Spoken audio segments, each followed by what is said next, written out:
Good morning everyone. Today I'm going to start with the next topic of temperature level and sensor, that is temperature measurement. Here we'll going to discuss about the next two types of temperature measurement. So first we'll take the overview whatever we have studied in the previous lecture. So devices which is used for temperature measurement are different thermometers, thermocouples or digital thermometers. Thermometers contain a mercury or any other fluid. The temperature is directly proportional to an expansion of mercury. As soon as the temperature increases, it causes fluid to expand. Hence, the temperature can be measured by measuring the volume of fluid. There are many temperature measurement devices available such as thermocouples, resistive temperature devices which is also called as RTDs, thermistors, etc. Heat can directly be related to temperature. So if the temperature of the object is high, it has more energy, and if the temperature is low, then it has less energy. Heat energy flows from one body to another body due to the difference in temperature. The heat transfers from a warmer object to the cooler object, that is from higher temperature to lower temperature. It continues until both objects gain same temperature, that is equilibrium is achieved. Neither body possesses heat, but a body has only internal properties like temperature and internal energy. So due to the presence of these properties, body possesses heat. Thus, energy change in the form of heat during any process will change the total internal energy of the body. Heat is measured in joules or calories, and temperature is measured in Celsius and Fahrenheit. Conversion from Celsius to Fahrenheit, there is a formula that is called as F equal to 9 by 5 degrees centigrade plus 32. Using this formula, you can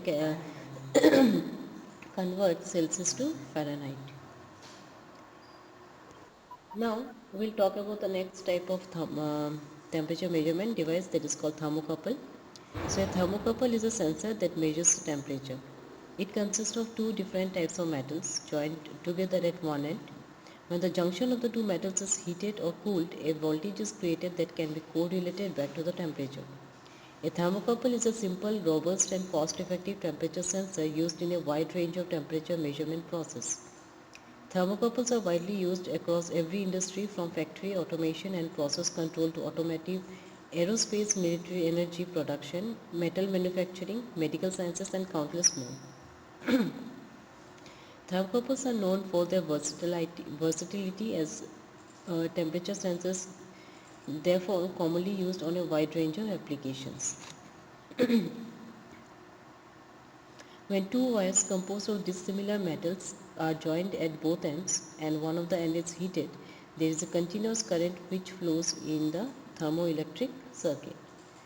If the circuit is broken at the center, the net open circuit voltage, which is also called as Seebeck voltage, is a function of the junction temperature and the composition of the two metals. Which means that when the junction of the two metals is heated or cooled, a voltage is produced that can be correlated back to the temperature. Now we'll talk about the two types of effect occurs in thermocouple. First one is the Seebeck effect and second one is the Peltier effect. One by one we'll discuss about this. The first one is the Seebeck effect. The Seebeck effect is a phenomenon in which a temperature difference between two dissimilar electric conductors or semiconductors produces a voltage difference between those two substances. When heat is applied to one of the two conductors or semiconductors, the electrons become excited due to the heat. Since only one of the two sides is heated, the electron starts moving towards the cooler side of the two conductors. If both of the conductors are connected in the form of a circuit, a direct current flows through the circuit. The voltages produced by the Seebeck effect are tiny. Okay, so the range of the voltage produced is usually on the order of a few microvolts, that is 1 millionth of a volt per Kelvin of temperature difference at the junction. If the temperature difference is significant enough, some devices can go on to produce a few millivolts, which is 1,000th of a volt. The Seebeck effect can help us to calculate the electromotive field generated by a device. So this can be done by using the Seebeck coefficient. The Seebeck coefficient of a material is the measure of the magnitude of the increased thermoelectric voltage in response to the temperature differences in a given material. Using the electromotive force, we can also calculate the current density of the thermoelectric material. The relevant equation for this are EMF, that is the electromotive force, is equal to minus S delta T. J is equal to sigma minus delta V plus EMF. Here J signifies the current density and sigma signifies the local conductivity of the conductor. Now let's just take a minute and try to answer this question. A junction or joint of two dissimilar metal is called what? The first junction of thermocouple is called what? And a thermocouple of two different metals has two junctions.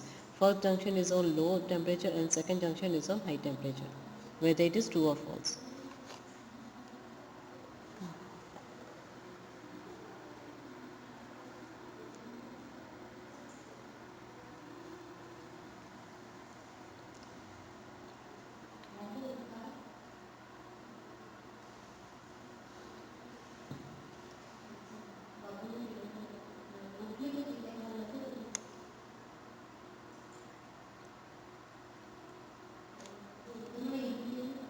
I hope you got the answer. So a junction or joint of two dissimilar metal is called thermocouple.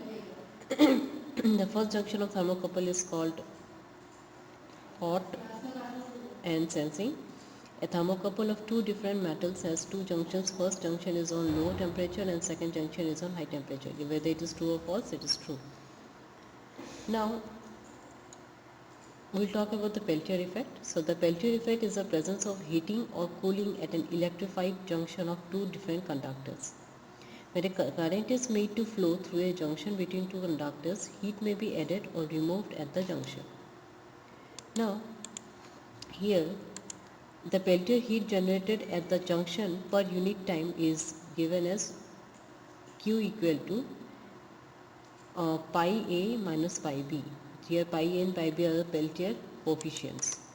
So here A and B signifies the two ends of the conductors where I is the electric current. The Peltier coefficients represent how much heat is carried per unit of charge. Since charge must be continuous across a junction, the associated heat flow will develop a discontinuity if pi A and pi B are different. Now we'll talk about the types of thermocouple. That is, that first is the type J thermocouple. So type J thermocouple is a very common and general purpose thermocouple. It has smaller temperature range and a shorter lifespan at higher temperatures. It consists of a positive lag which is made up of an iron wire and negative lag which is made up of a negative constant tin alloy wire. Due to the Curie point of the iron at 770 degrees centigrade, here the type J has a limited temperature range of minus 40 degrees centigrade to 750 degrees centigrade. It should not be used at high temperatures in an oxidizing atmosphere as iron undergoes a molecular change and permanently loses its standard voltage output versus temperature. So here it does not recover when the iron is cooled. Type J has sensitivity of approximately 50 microvolts per degree centigrade. The expanses and reliability of type J is same as type K. In type J thermocouple, linearity varies by minus 70 degrees centigrade over its cool range from minus 210 degrees centigrade to 1200 degrees centigrade. It has a very straight section from 100 degrees centigrade to 500 degrees centigrade, which deviates at about minus 0.5 degrees centigrade. The lower and higher ranges can be extended with a loss in linearity. Now we'll talk about the type K thermocouple. So type K thermocouple provides widest operating range, temperature range. It consists of positive lag which is non-magnetic and negative lag which is magnetic. Okay. Positive lag is of bromine and negative lag is of aluminum. In K-type thermocouple, traditional base metal is used due to which it can work at high temperature and can provide widest operating temperature range. One of the constituent metal in K-type thermocouple is nickel, which is magnetic in nature.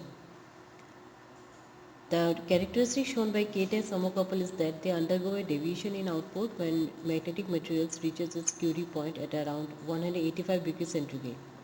K-type thermocouple works very well in oxidizing atmosphere at temperatures up to 1260 degree centigrade, and its tolerance class is plus minus 1.5 Kelvin between minus 40 and 375 degrees centigrade. In type K thermocouple, mainly two types of insulation is used. Firstly, ceramic beads insulation is used as it is a lightweight insulating product. It is made from high purity aluminosilicate materials. Now we'll talk about the type R and type S thermocouple. Type R and S thermocouples are the most popular rare metal thermocouple types. They are very similar in conductor construction. The main difference is that type R is more popular in the UK, whereas type S is more popular in Europe. As most of platinum and rhodium is high in comparison to base metal thermocouples, type R and type S wire can be recovered and recycled from failed thermocouples. The negative leg on a type R or S thermocouple is pure platinum, and the positive leg is platinum or rhodium. So here the type R thermocouples have a higher EMF output than type S. Type R thermocouples are easily contaminated and damaged in reducing atmospheres. Type R thermocouples should be protected in similar fashion as type S thermocouple. Now we'll talk about the last type, that is a type T thermocouple. So type T thermocouple is the best thermocouple to measure low temperature. It is very stable thermocouple and is used in extremely low temperature applications such as cryogenics or ultra low fridges. It consists of positive leg made of an copper wire and negative leg made of constant alloy wire. In T-type thermocouple, copper has a much higher thermal conductivity than the alloys, which are generally used in thermocouple construction. In T-type thermocouple, only copper wire touches the probes. As we know, both conductors are non-magnetic and there is no QT point, due to which there is no immediate change in characteristics of the thermocouple. Type T thermocouples have a sensitivity of about 43 microvolt per degree centigrade. Now let's just take a minute and try to answer this question. Dash discuss current flow between two junctions formed by two different metals. Total Seebeck effect can be found as what, and Peltier effect is reverse of Seebeck effect, whether it is true or false.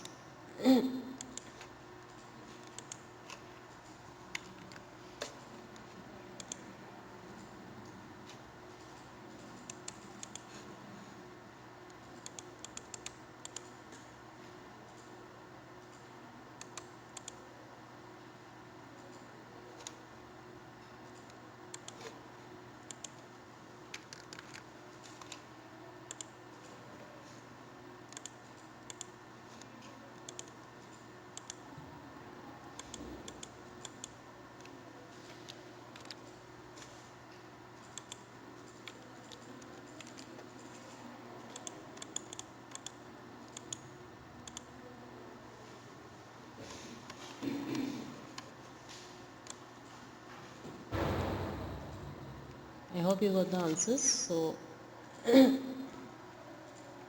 Peltier effect describes current flow between two junctions formed by two different metals. Total Seebeck effect can be found as partly Peltier and partly Thomson effect, and Peltier effect is reverse of Seebeck effect. This is true. I hope you have understood the concept of thermocouple and the types of thermocouple used for temperature measurement. Thank you.